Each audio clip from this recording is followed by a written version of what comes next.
Okay, let's get into your reading, Leo. Okay, listen to me, please. You will never doubt anything ever again, because if you are watching this, okay, trust that this has found you for a reason. This is not a coincidence. You are so lucky. And I want to name what a strong promise that opening is, okay? You will never doubt anything ever again, because doubt is probably exactly what's been eating at you. The doubt about whether love will come. The doubt about whether you're enough. The doubt that quietly narrates all the fears you don't say out loud. And this reading is opening, okay, by aiming straight at that doubt, because everything that follows is designed to replace it with something solid. Not blind optimism, but a genuine, grounded certainty about where your life is heading, the kind of certainty that lets you finally exhale and stop bracing for the worst. So listen up, okay? Listen up. Watch until the end. I'm telling you, I have manifested that this would only find you if it is meant for you. You are going to have love. You are never going to be alone, like in this lifetime. You, as in you, won't die alone. Okay, and I want to stop right here, okay, on that exact fear, because if it landed for a reason. The fear of dying alone is one of the deepest, quietest fears a person can carry, and it's not really about death at all. It's about the fear that you're fundamentally unlovable, that everyone else gets the partnership, and somehow you'll be the one who gets missed. And this reading is answering that fear directly, okay, with a flat, clear no. You will not die alone. You will have love. And I don't want you to skim past that as just a nice line, because if that fear has kept you up at night, this is the exact reassurance your heart has been waiting to hear. You will have such a beautiful future with just so much love and so much happiness and so much joy. Even if right now it feels like you don't have that.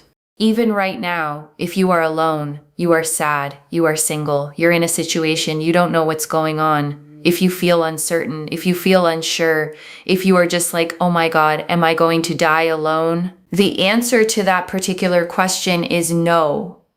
You will not die alone. You will have a partner, a companion that really loves you, respects you, and takes care of you the way that you would for them. A person that genuinely has mutual respect. Someone that you grow with. You don't grow apart. You grow with this person. I am telling you, this person is going to bring so much happiness into your life. And I want to slow down on the specific qualities the reader named, okay? Because they're worth holding as a standard, not just hearing as a promise. Loves you, respects you, takes care of you the way you would for them. Mutual respect. Grows with you, because notice, okay, that word mutual keeps coming up, and it's the key to the whole thing. Mutual means it goes both ways. You're not the only one giving. You're not the only one caring. You're not doing all the loving while they do all the receiving. It's balanced, equal. Two people pouring into each other. And I say hold it as a standard, okay? Because when you know this is what's coming, you stop settling for less of it. You stop accepting the one-sided situations, the people who take more than they give, the connections where you're doing all the work, because you'll know deep down that mutual is what's reserved for you, and you'll stop wasting your fullness on anything less. And I want to sit with that phrase, okay? You grow with this person, you don't grow apart, because it's naming one of the deepest fears under long-term love. A lot of people have watched relationships start beautifully and then slowly drift, two people changing in different directions until they barely recognize each other. And this reading is promising the other kind okay? The kind where you change in the same direction, where growing up and growing older brings you closer instead of further apart, where the person beside you at the end is someone you chose again and again the whole way through. And I want to add something honest and hopeful about that, okay? Because grow together love isn't just luck. It's partly about who you become first. Two people grow together when they're both the kind of people who keep growing at all. And that's part of why, okay, this whole reading keeps pointing you back to your own growth. Because the fuller, more healed, more whole you become now, the more you become exactly the kind of person who can be in a grow together love, someone with their own life, their own depth, their own momentum moving forward. So the work you do on yourself, okay, isn't separate from the love that's coming. It's part of building it. You're becoming someone who grows so that when you meet someone who also grows, the two of you move through life in the same direction, closer with every year instead of further apart. The universe right now wants you to not worry about your love life. The universe right now wants you to focus on all the other things that you've got going on, because this naturally will fall into place. It will come into the course of your life. The universe is saying, listen, that's going to happen for you, but do not neglect other parts of your life. So, for example, if you are working at your career and then you're like, I really want to start this and I want to do this and I want to do that, but then you get sad because you think of your love life and then you think you don't have enough energy for, your career, for example, or other things. The universe gets upset. The universe is like, no, but focus on this because this is the time for that right now. I will bring love. Love is absolutely on the horizon. It's literally there. But I want you to do the things that you love. And I want to name why the universe is being so firm about this, okay? Almost a little stern. Because there's real care underneath it. It's not scolding you for wanting love. It's protecting you from letting the longing for love eat everything else. Because here's what happens, okay? When you fixate on the one thing you don't have, it can swallow your whole attention until the career you're building, the hobbies you love, the friendships, the personal growth, all get neglected because your mind is entirely on the missing piece. And then you end up with neither, no love yet, and a life you stopped tending while you waited for it. So the universe is redirecting you, okay, with love toward everything else, promising it'll handle the love part if you'll just go and live the rest of your beautiful life. Because you know what I'm seeing here in the future. You will be so busy and so happy in love. You will be with this person doing things, going places, that you will literally think to yourself, that time I had for myself. I wish I did more for myself. I wish I did all my hobbies. I looked after myself. I went here. I went there when I had the opportunity. I am telling you, your future self is literally screaming right now to enjoy your life right now, to enjoy the present. I'm telling you, because in the future, you will be so busy with your partner doing 100 million things, okay? That you will literally think back like, oh my God, I had so much time for myself and I was able to do all of those other things and I was able to put everything into work and I was able to just do all of those amazing things. Do it. Right now is the time for that. Do it. I'm telling you. I'm telling you. This is a message from the universe because everything has a time, okay? And I want you to really hear this, okay? Because it completely flips the story you might have been telling yourself. You might have been experiencing this single solo season as a lack, as a waiting room, as time being wasted until your real life with a partner begins.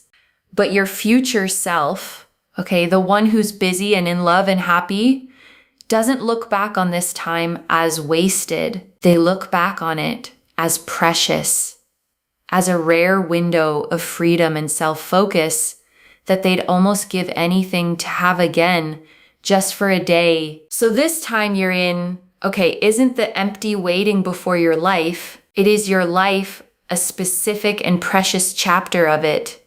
And your future self is begging you not to waste it, wishing it away.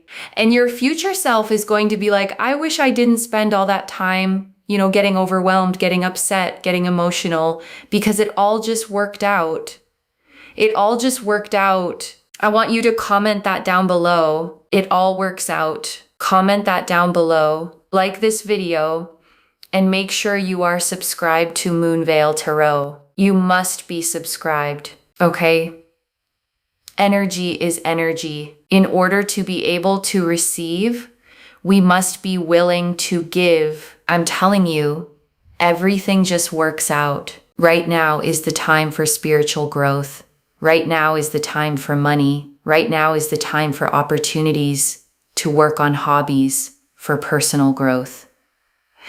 Okay, and I want to sit with that list for a second, okay? Spiritual growth, money, opportunities, hobbies, personal growth, because there's a reason the universe is pointing you at all of these right now instead of at love. It's not that love is less important, okay? It's that this is the season that's actually open for those things. There are windows in life where certain kinds of growth are available in a way they won't always be.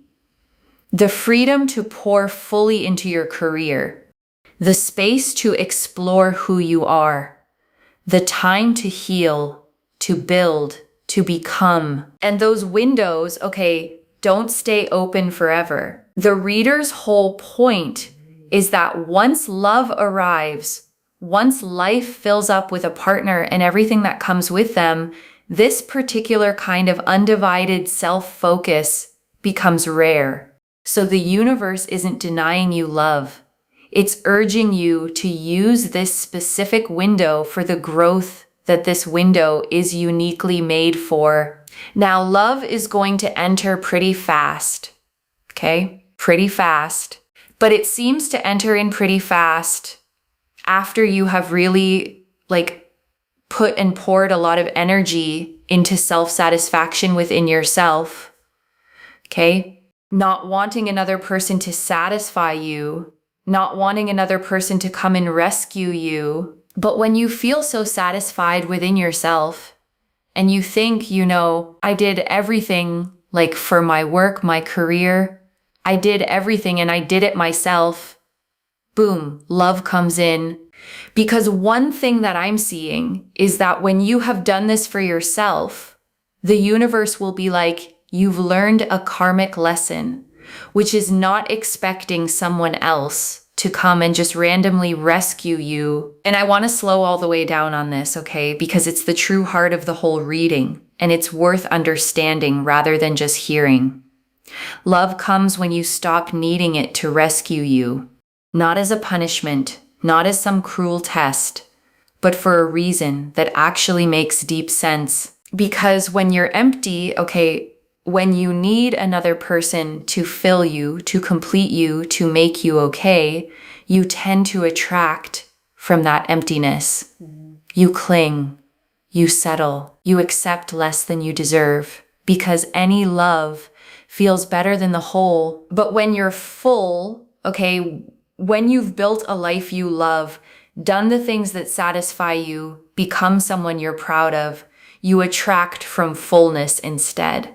You don't need anyone to rescue you, so you can actually choose from a place of standards, of self-respect, of wanting to share your full life rather than needing someone to fix your empty one. And I want to give you a picture that makes this click, okay? Because it's the difference between two kinds of energy that people can feel before you even speak. Imagine two people at a gathering. One is quietly desperate, scanning the room, needing someone to notice them, needing tonight to go a certain way, or they'll feel crushed. And the other, is simply enjoying themselves, content whether they meet someone or not, full of their own life, their own stories, their own peace, not needing anything from anyone in the room. And here's the thing, people are drawn to the second one almost magnetically and slightly repelled by the first, even when the two are equally kind, equally attractive, equally worthy. Because need has a weight to it that people feel, and fullness has a lightness that people want to be near. So when the reader says become full, this is the mechanism. It's not about playing hard to get. It's about genuinely becoming the second person, the one whose life is already good, so that love, when it comes, is drawn to your fullness like warmth to warmth. You will be so full within yourself, for yourself, with everything you've done for yourself, that you are now full for the right person. This is very important. It's almost like there's some kind of lesson from your past lifetime. I'm telling you, this is the time for you. And the minute you have done everything for yourself, you feel so full within yourself to the point where you don't even need another person. Boom, that person comes in. I'm telling you, when you get to that place in your life, you will feel so powerful and it just all falls into place. I'm not even joking. I am genuinely not joking. You are going to be so happy in love, in your dream relationship, and it is going to be a testament to your strength and your courage. And I want to name why the not needing is so magnetic, because it can sound almost like a trick, like pretend you don't want it and then it comes. But it's not a trick, it's real. A person who is full, who is genuinely content, who has a whole rich life with or without you, is one of the most attractive things there is, because they're not desperate, they're not clinging, they're not making you responsible for their happiness. They're offering to add you to an already good life. And that's a completely different energy from someone who needs you to save them. The 10 of Cups. This is about, settling down, having that happiness, having that joy, having fullness and richness in your life, and feeling so content, so uplifted, so fulfilled. It is absolutely there in the picture for you. It is absolutely there to its core. And the 10 of Cups, shows a couple with their arms around each other, 2 children playing beside them, a home in the distance, and a great rainbow of 10 golden cups arcing across the sky above them all. And it is the single happiest card in the entire deck, the card of emotional fulfillment, of the loving home, of the completed, joyful family picture. And I want you to really take in, that this is the card that came out for your future, not a maybe card, not a hopeful card. The 10 of Cups, the picture of complete, settled domestic happiness, the rainbow after the storm. The reader said it's there to its core, and that's the card that proves it. And I want to say something about what the 10 of Cups actually pictures, because it's worth letting yourself see it. It's not just 2 people in love. It's a whole scene, a couple, arms around each other, children playing nearby, a home, and a rainbow of cups arching over all of it like a blessing from the sky. And a rainbow, only ever appears after rain. It's the sky's own symbol of the storm being over, of light returning after the dark. So the fact that this is your card says something about the shape of your story. You've had the rain. You know what the hard stretches feel like. And the 10 of Cups is the rainbow that comes after the reward on the other side of everything you've weathered. So when the reader says it's there to its core, okay, believe the picture, the home, the love, the joy, the family, in whatever form is right for you, the settled rainbow after the storm completeness that the happiest card in the deck came out to promise you. I am telling you, you're going to have so much love, so much happiness, and so much joy that you can't even taste it or even imagine it right now, but you don't need to, because it will just happen for you. And when it does, you'll be like, okay, Moonveil, yes, it happened. This person is going to love your fullness. They are going to be like, wow, you went through so much, but you still kept going. You still kept working hard and doing you. They are going to love this embodied energy of yourself. They're not going to be like, oh, you want me to rescue you. Oh, you're only going to be happy if I'm with you. You're only going to be happy if I commit to you, because you have so much fullness. You'll be like, well, if you don't want to be with me, whatever. And they'll be like attracted to you, because you have so much fullness. The universe wants you to focus on fullness. Okay. And I want to draw out something beautiful the reader said there. Okay. This person is going to love your fullness, your embodied energy, the fact that you went through so much and kept going, because it means the right person won't just tolerate your history. They'll admire it. The hard things you survived, okay? The times you kept working, kept doing you, when it would have been easier to collapse, those aren't baggage you'll have to hide. They're the very things the right person will look at and respect. Your resilience becomes something they find beautiful in you, a strength they're drawn to, not a wound they have to manage. And I want to acknowledge something honest, okay? The reader said it too. This is a reading that might hit some of you to the core, and you may love it or you may not. Because being told to focus on yourself, to become full on your own first, isn't always what an aching heart wants to hear. When you're lonely, okay, sometimes you don't want to hear work on your own fullness. You want the person, you want the love now. And being redirected back to yourself can feel in the moment like being denied. But it isn't denial, okay, it's the opposite. It's the universe handing you the actual key, the real mechanism by which the love arrives. Not making you wait for its own sake, but showing you that the fullness is the doorway, and walking through it is what brings the love in. The easiest thing is not always the right thing. Sometimes we have to do the hard things. We have to, focus on ourselves when we don't want to. We have to work on ourselves, perhaps, when we don't want to. It's very, very important to do. Very, very important. Because that is what gets you to your goal. It's what gets you to the goal. So in order to get to this goal, okay, first and foremost, be full within yourself first. Now, how can you do that? Healing any kind of trauma, any kind of grief, any kind of, dissatisfaction you have had that has made you feel unworthy. Perhaps you felt like the victim in your life.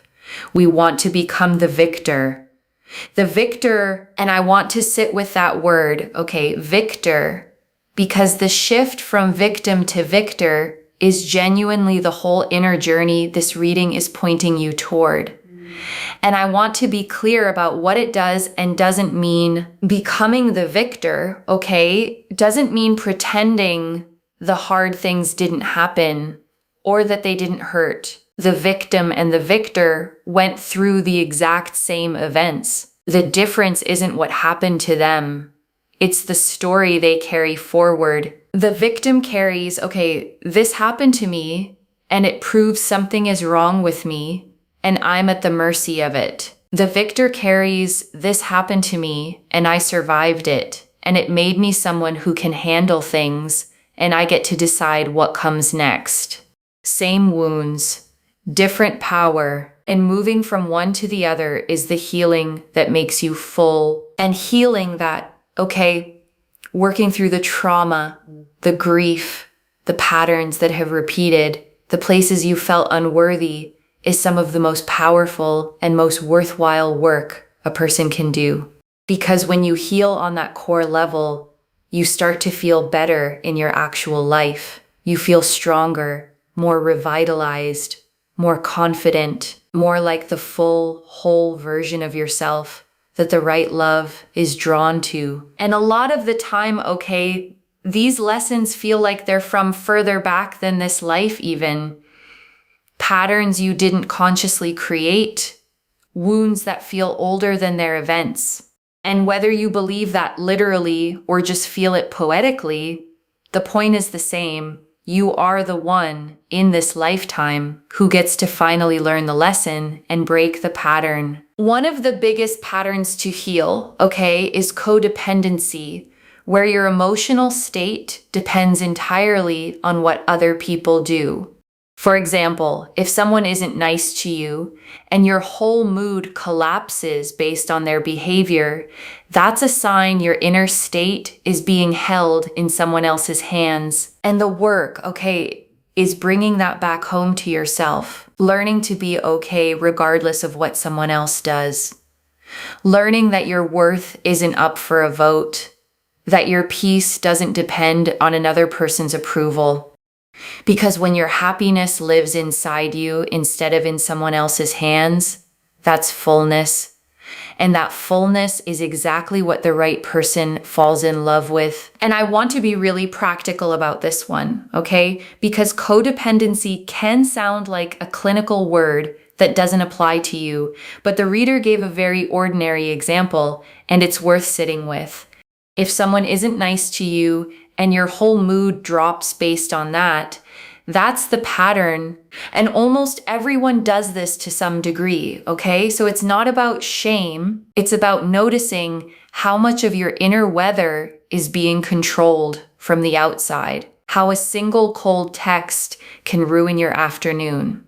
How someone's approval can lift you and their disapproval can flatten you. And the work, okay, the fullness work, is slowly moving the control of your inner state back inside yourself. Learning to stay steady even when someone else is off. Learning that you can be okay whether or not a particular person is being warm to you today.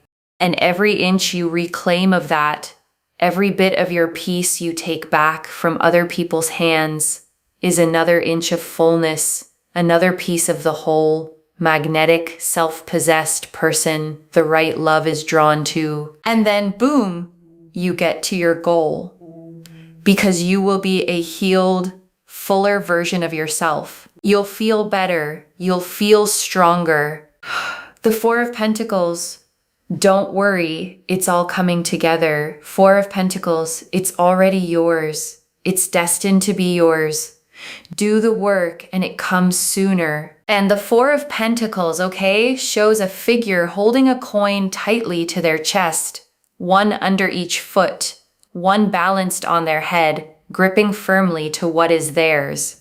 And here in this reading, it takes on such a hopeful meaning. This love, this future is already yours, already assigned to you, already held with your name on it. And I love the reader's exact phrasing, okay? It's already yours. It's destined to be yours. Do the work and it comes sooner. Because notice what that does and doesn't say. It doesn't say do the work or it won't come. It says it's already yours. And the work just brings it sooner. So the love isn't conditional, okay? It's not a prize you might fail to earn. It's already reserved, already destined. Already yours. The healing, the fullness, the focusing on yourself, none of that is you desperately trying to deserve love.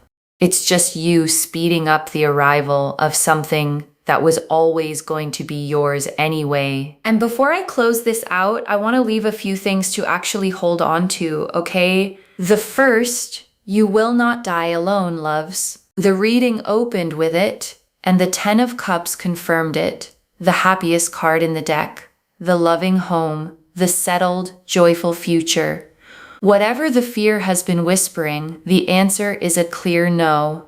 Love is in your picture, to its core. The second, the love comes when you become full, not empty, not by chasing it, not by needing someone to rescue you, but by building a life you love, healing what hurt, moving from victim to victor, until you're so full you don't need anyone, and that exact fullness is what draws the right person in. The third, don't wish this season away. Your future self, busy and in love, looks back on this time as precious, a rare window of freedom and self-focus. So pour into your hobbies, your career, your growth, your own joy now, because it all just works out. And this chapter is a gift, not a waiting room. And I want to answer why this reached you now. Okay, because that fear had been sitting in you, the am I going to end up alone fear, maybe loud, maybe quiet, but there, and the universe wanted to answer it, okay, plainly today, so you could stop carrying it, stop letting it steal your peace and your focus, and go live the beautiful life that is itself the very thing that brings the love in. I don't get the Ten of Cups and the Four of Pentacles together, the happiest card in the deck and the It's Already Yours card, both pointing at your love by accident. This is already clear, okay? The opening confirmed you will not die alone. That mutual, growing, respectful love is coming. The universe's message confirmed to focus on your career, hobbies, and growth now, and let love fall into place. The fullness teaching confirmed the key. Love enters fast once you're full within yourself and no longer needing rescue. The Ten of Cups confirmed a settled, joyful, fulfilled home is there for you to its core. And the Four of Pentacles confirmed it's already yours, already destined, and doing the inner work just brings it sooner. So let me lay this all out one final time. Okay, slowly, so it actually settles. You are not going to die alone, okay? Not in this lifetime. A mutual, respectful, grow together love is genuinely in your future, confirmed by the happiest card in the deck. And the way it arrives is through your own fullness, not through chasing, not through needing rescue, but through building a life you love, healing your wounds, becoming the victor until you're so whole that the right person is simply drawn to your light. And this single season you're in isn't wasted time, it's precious time, a window your future self will look back on with longing. So pour into yourself now, fully, joyfully, and the love itself is already yours, already destined, already reserved, and the inner work doesn't earn it. It just brings it sooner. One message: become so full that love is a beautiful addition and not a rescue, because the love that's coming is already yours. So claim it, loves. Comment below, it all works out, and let the universe hear you say it. And if you haven't already, subscribe to Moonveil Tarot, like this reading, and share the blessing with someone who needs it too. I genuinely read every comment, even the ones I can't always reply to individually. Your story becomes part of the reason this reading keeps finding the next person who needs it. Wherever you're watching this from, okay, I want you to actually feel this settle in before you go. You have carried a quiet fear, okay, maybe for a long time, that you be the one left out, the one who doesn't get the love, the one who ends up alone. And that fear has probably made this single season feel heavier than it needed to. And today the universe reached through the screen, okay, to take that fear out of your hands and tell you plainly, no, not you. You will be loved. You will be chosen. You will have the home, the companion, the joy, the whole Ten of Cups picture. to its core. So stop waiting to start living, okay? Pour into yourself, heal what hurts, build the life you love, become the victor, become full, and trust that the love that's already yours is going to walk in exactly when you've become the fullest, most whole version of the person it was always meant to find. Take care of yourself. Bye, loves.